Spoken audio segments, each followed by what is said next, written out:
సిటీలో ప్లాట్ కొనండి. ఫ్యూచర్ లో మీరు కోటీశ్వర్లుగా మారే అవకాశం కోసం వెంటనే మాకు కాల్ చేయండి. నమస్కారం. కార్తీక పురాణం 18వ రోజు పారాయణలోకి వచ్చాం.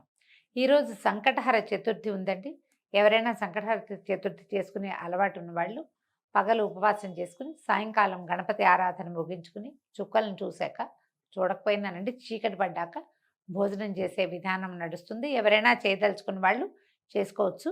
అయితే ముందు రోజు మనం సోమవారం ఉపవాసం ఉన్నాం. ఈరోజు కూడా ఉపవాసం ఉండగలరో లేదో మీ ఏర్పాట్లు చూసుకోండి. అయితే ఇది ఎక్కడ దాకా వచ్చాం మనం?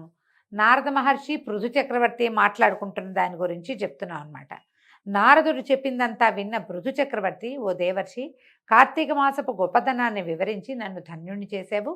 అదేవిధంగా స్నానాది విధులని, ఉద్యాపన విధిని కూడా యథావిధిగా తెలియజేయవలసిందే అని కోరగా నారద మహాముని ఇలా చెప్పటం మొదలుపెట్టాడు. మహారాజా, ఈ కార్తీక వ్రతాన్ని ఆశ్వీజ శుద్ధ ఏకాదశి నాడే ప్రారంభించాలి. దీని లెక్క ఏంటంటేనండి, సూర్యుడు తులారాశిలో ప్రవేశించటం అనే లెక్కలోనే ఇది చెప్పబడుతోంది. ఇప్పుడు ఆ కార్తీక శుద్ధ ఏకాదశి నాడు అంటే ఇప్పుడు ఈ లెక్క మనం ఇప్పుడు రోజువారీ వాడుతున్నటువంటి లెక్కలో లాగా ఉండదు. ఇది కొంచెం తేడాగా ఉంటుంది.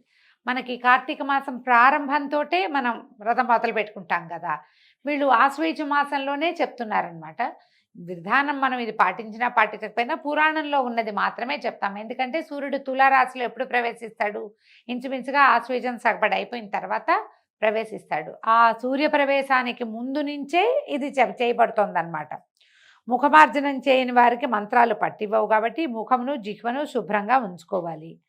ఆయుర్బలం యశోవచ్చ ప్రజా వసూనిచ బ్రహ్మప్రజ్ఞాంచ మేధాంచ త్వన్నోదేహి వనస్పతే అని మంత్రం పఠిస్తూ ఏదైనా వనస్పతితోటి పళ్ళు తోముకోవాలటండి. అంటే కార్తీక వ్రతాచరణ అనేది విశేషంగా పూర్వకాలంలో ఆచరించేవాళ్ళు.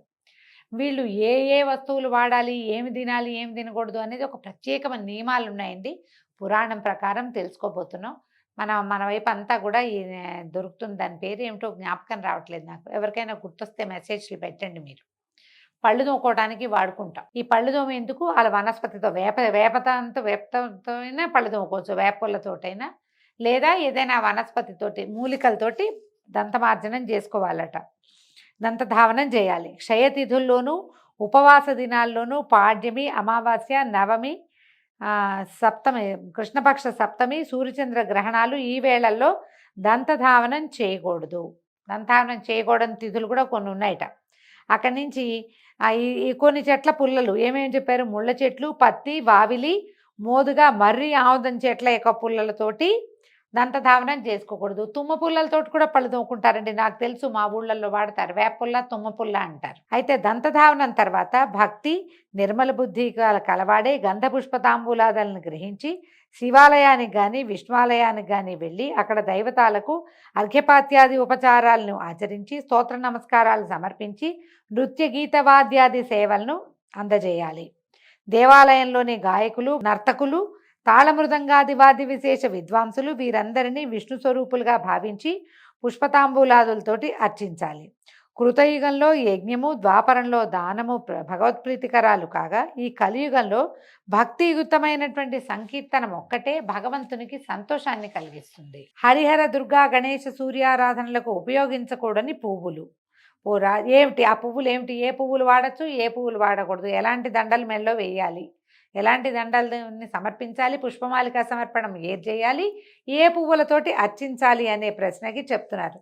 దిరిసెన, ఉమ్మెత్త, గిరిమల్లి, మల్లి, బూరుగా, జిల్లేడు, కొండగోగు వీటి పుష్పాలు కానీ తెల్లటి అక్షతలు కానీ విష్ణువుని పూజించటానికి పనికిరావు. తెల్లటి అక్షతలు ఎప్పుడు వాడతామండి? మనం అక్షతలు అంటే పసుపువి కొంచెం నెయ్యో నూనె వేసి కలుపుతాం కదా, అంటే కాదండి.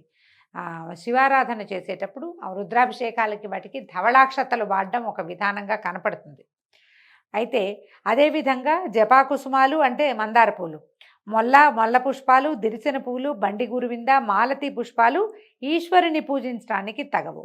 ఎవరైతే సిరి సంపదలు కావాలనుకుంటారో అటువంటి వాళ్ళు తులసి దళాలతో వినాయకుడిని, గరికతో దుర్గాదేవిని, అవిసె పువ్వులతో సూర్యుడిని పూజించకూడదు. తులసి దళాన్ని గణపతికి ఒకసారి సమర్పిస్తామండి, సంవత్సరంలో ఒక్కసారి. అది ఎప్పుడు చేస్తాము? వినాయక చవితి అప్పుడు ఏకవింశతి పత్రాల్లో తులసి పత్రం సమర్పయామి ఉంటుంది, ఒక్కసారి అంతే. దుర్గాదేవిని గరికతోటి పూజించకూడదు, ఆమెకి పుష్ప పూజ చేయాలి. అవిసె పువ్వులతో సూర్యుడిని పూజించద్దు. ఏ ఏ దేవతలకు ఏ ఏ పువ్వులు శ్రేష్టమైనవో వాటితోటే పూజించాలి. అలా పూజించినా కూడా మంత్రహీనం క్రియాహీనం భక్తిహీనం సురేశ్వర యత్పూజితం మయా దేవా పరిపూర్ణం తదస్తుతే. అంటే ఓ దేవా, మంత్రక్రియాధిక లోపభూయిష్టమైనప్పటికీ నా చేతి చేయబడినటువంటి పూజ నీకు పరిపూర్ణమగునుగాక అని క్షమాపణని చెప్పుకోవాలి. ఆ పిదప దైవానికి ప్రదక్షిణ నమస్కారాదులు ఆచరించి పునః క్షమాపణలు చెప్పుకుని నృత్యగానాది ఉపచారాలతో పూజను పరిసమాప్తి చేయాలి.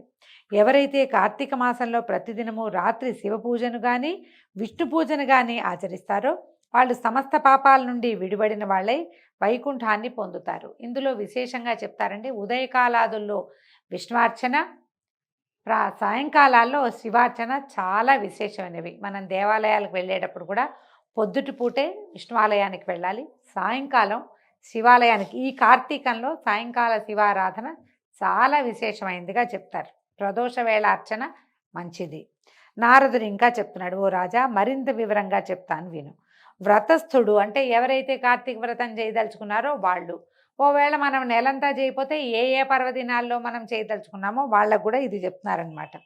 మరో 2 గడియలో తెల్లవారుతుందనగా నిద్రలేచి శుచి అయి నువ్వులు దర్భలు అక్షతలు పువ్వులు గంధము తీసుకుని నది వద్దకు వెళ్ళాలి. చెరువులలో కానీ దైవ నిర్మిత జలాశయాలలో కానీ నదులలో కానీ సాగర సంగమాలలో కానీ స్నానం చేస్తే ఒకదానికంటే ఒకటి 10 రెట్ల పుణ్యాన్ని ఇస్తుంది. చెరువులో మన ఊరి చెరువు ఉంటే చెరువైనా లక్షణంగా చేయొచ్చండి. చెరువు కూడా మంచిదే. ఇంకా ఇంకా అధికం ఫలం. మనం ఇంకా కాస్త బాగా పెద్ద వాటిలలో చేయగలిగితే అది ఇంకా మంచిది. ఏ పుణ్యతీర్థంలో స్నానం చేసినా అందుకు 10 రెట్లు ఫలితం కలుగుతుంది. ముందుగా విష్ణువుని స్మరించి స్నాన సంకల్పం చేసి దేవతలకి అర్ఘ్యాన్ని ఇవ్వాలి. నమఃకమలనాభాయ నమస్తే జలశాయినే నమస్తేస్తు హృషికేశ గృహాణార్ఘ్యం నమోస్తుతే అని ఈ విధంగా చెప్తూ స్వామికి ఆ అర్ఘ్యం ఇచ్చి దైవధ్యాన నమస్కారాదులను చేసి, ఓ దామోదర, ఈ జలమందు స్నానం చేయటానికి ప్రయత్నిస్తున్నాము. నీ అనుగ్రహం వల్ల నా పాపాలన్నీ నశించిపోవునుగాక. హే రాధారమణ విష్ణు, కార్తీక వ్రత స్నాతుని అవుతున్నటువంటి నా అర్ఘ్యాన్ని స్వీకరించుదుగాక అని పరిపరి విధాలుగా ప్రార్థించాలట విష్ణువుని. స్నాన విధి ఏం చేయాలి? ఇలా వ్రతస్థుడు గంగా విష్ణు శివ సూర్యులను స్మరించి నాభిలోతు వరకు నీటిలో దిగి యథావిధిగా స్నానం చేయాలి. గృహస్థులు ఉసిరికపప్పు నువ్వుల చూర్ణంతో, యతులు తులసి యొక్క మొదలి మన్నుతోటి స్నానం చేయాలి. ఇప్పుడు మనం కనుక సాధారణంగా మనలాంటి వాళ్ళు స్నానానికి వెళ్తే ఉసిరికపప్పు నువ్వులు చూర్ణం సబ్బులు పెట్టి రుద్దుకోకూడదండి. నదీ స్నానం చెరువులో స్నానం చేసేటప్పుడు సబ్బు వాడరాదు. నువ్వులు తులసి పొడి ఉసిరికపప్పు ఏముంది, మన ఇంట్లో ఎండబెట్టుకుంటే ఉంటుంది. లేదు, మన బజార్లలో దొరుకుతుందండి. ఆయుర్వేదం కొట్లలో చక్కగా ఉసిరిక పొడి దొరికేస్తుంది. ఆమ్లా పౌడర్ అడిగితే ఇస్తాడు. దాంట్లో కొంచెం నువ్వులు గ్రైండ్ చేసి అది ఇంత పొడి ఇది కలుపుకుంటే స్కిన్ కూడా చాలా మంచిదండి. ఈ సీజన్లో ఉసిరిక పొడితో ఒళ్ళుదోముకుంటే స్కిన్ చాలా బాగుంటుంది, ఫ్లాలెస్గా అవుతుంది, మచ్చలు తగ్గిపోతాయి. ప్రయత్నం చేసి చూడండి. నదీ స్నానానికి వెళ్ళేటప్పుడు సబ్బు షాంపూ తీసుకెళ్ళొద్దు. మీరు నదులని పాడు చేస్తారు, ఆరోగ్యాన్ని పాడు చేసుకుంటారు. స్నాన విధి ఏదైతే మనం చేసామో దాని ఫలితాన్ని పొందరు.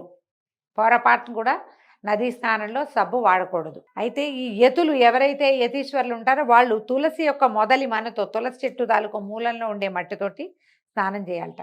మళ్ళీ ఇందులో కూడా విధియ సప్తమి దశమి త్రయోదశి అమావాస్య ఈ 6 తిథుల్లోనూ నువ్వులతోనూ ఉసిరిపళ్ళతోటి స్నానం చేయకూడదు. ఈ నువ్వుల స్నానంలో కూడా విధిగా ఈ తిథులు పనికిరావట.